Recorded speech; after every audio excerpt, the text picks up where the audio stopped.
جب اللہ تعالیٰ کسی انسان کو اپنے بے حد قریب کرنا چاہتا ہے تو اس کے دل میں ایسی خواہشات ڈال دیتا ہے جو اس کے نصیب میں نہیں ہوتی، ان چیزوں سے اس کا دل لگا دیتا ہے جو اس کا مقدر نہیں ہوتی، اور پھر ہم سوچنے لگتے ہیں کہ جو چیز ہمارا مقدر ہی نہیں، اللہ نے وہ چیزیں ہمارے دل میں ہی کیوں ڈالیں، ان کی خواہشات میں ہمیں کیوں لگا دیا ہے، اور ان چیزوں کو ہم سے اتنے فاصلے پر رکھ دیا جاتا ہے کہ ہم ان کو پانے کے لیے جتنی بھی دعائیں کرتی ہیں وہ چیزیں ہمیں ہم سے اتنی ہی دور محسوس ہونے لگتی ہیں۔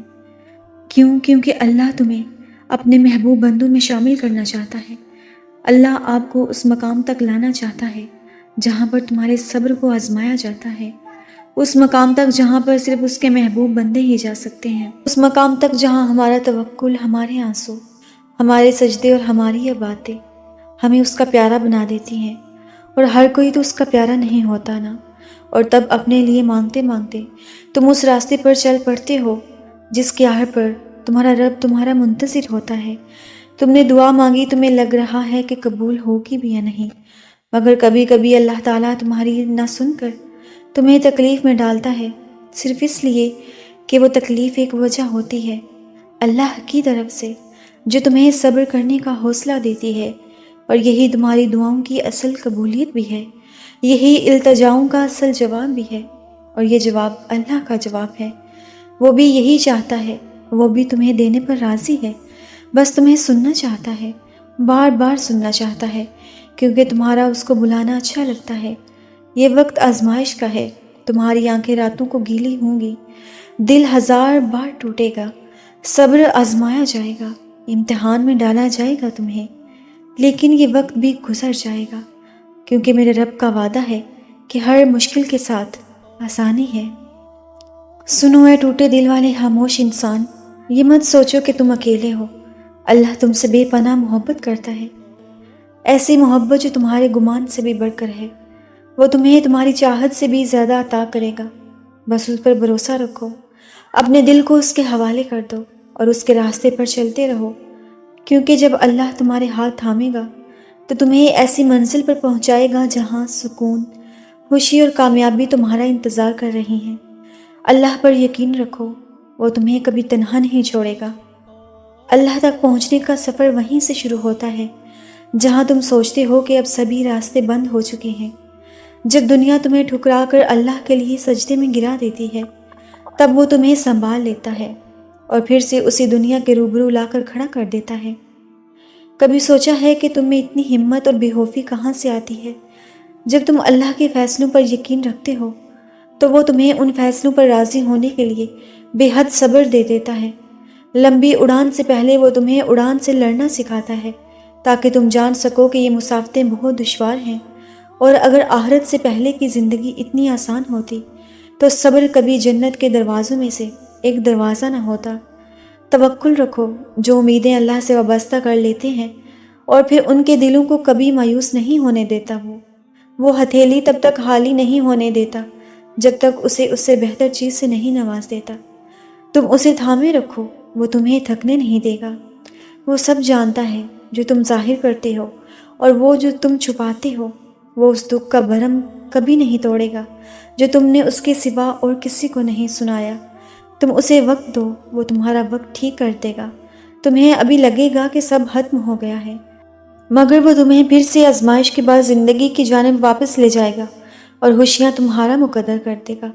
اللہ سے بڑھ کر کوئی آپ سے محبت نہیں کر سکتا، نہ کوئی آپ کو اس کی طرح سمجھ سکتا ہے، نہ کسی کی عطا اس جیسی ہو سکتی ہے، اور نہ کوئی آپ کا مان اور بھرم اللہ کی طرح رکھ سکتا ہے۔ اس لیے خود کو اللہ کے فرما بردار بندے بنا لو اور اس کے لاڈلے بن جاؤ، کیونکہ اللہ اپنے لاڈلوں کو بڑی محبت اور شفقت سے ہر راستہ عبور کروا دیتا ہے۔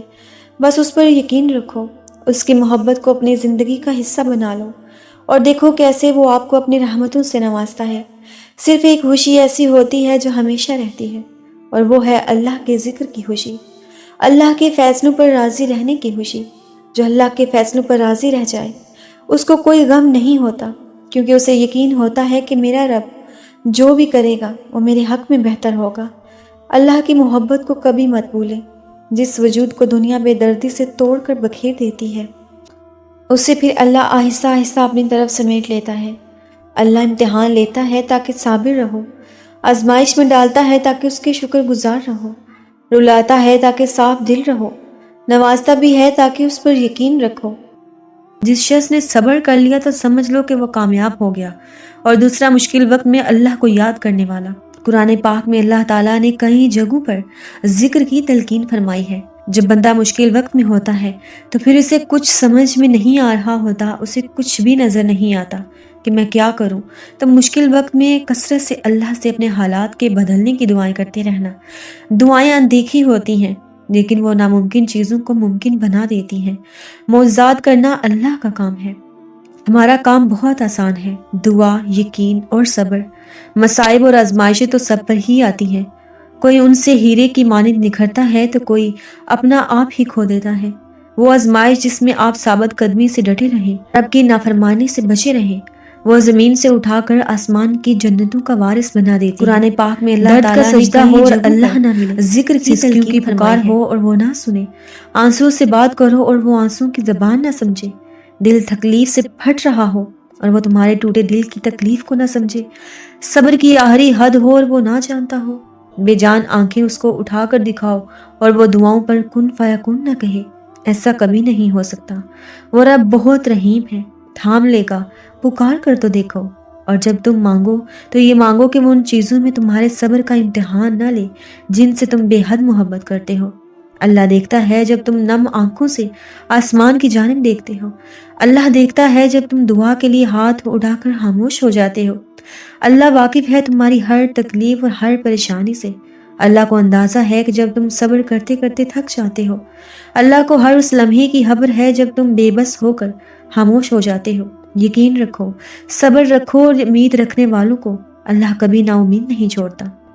جانتے ہو تم ہاس کیوں ہو؟ کیونکہ تم ہر بار صبر کر لیتے ہو، تم شکوہ نہیں کرتے، تم خود کو بدل رہے ہو، تمہاری تنہائی میں رب سے باتیں ہوتی ہیں، تم نے مقصد حیات کو جاننا شروع کر دیا ہے، تمہاری امید اللہ سے ہے ان حالات میں جب کچھ بھی تمہارے حق میں نظر نہیں آتا، کیونکہ تمہیں اللہ نے چن لیا ہے، اور جن کو وہ چن لیتا ہے ان کو خاص کر دیتا ہے۔ اور آخر میں جاتے جاتے میرے ساتھ اس دعا پر آمین کہہ دے جائیے۔ کسی کی آمین پر اللہ کن فرما دے۔ یا اللہ، ہم آپ سے اپنے صغیرہ کبیرہ گناہوں اور نافرمانیوں کی معافی مانگتے ہیں۔ آپ ہمیں پریشانیوں، مشکلوں، مصیبتوں، محتاجوں، بیماروں، تنگ دستی، بے بسی اور دور حاضر کے فتنوں سے محفوظ فرما لیجیے۔ ہمارے دل اور دماغ کو اتنی وسعت عطا فرمائیے کہ ہم ان مشکلات سے نکلنے کی تدبیریں کر سکیں۔ آمین یا رب العالمین۔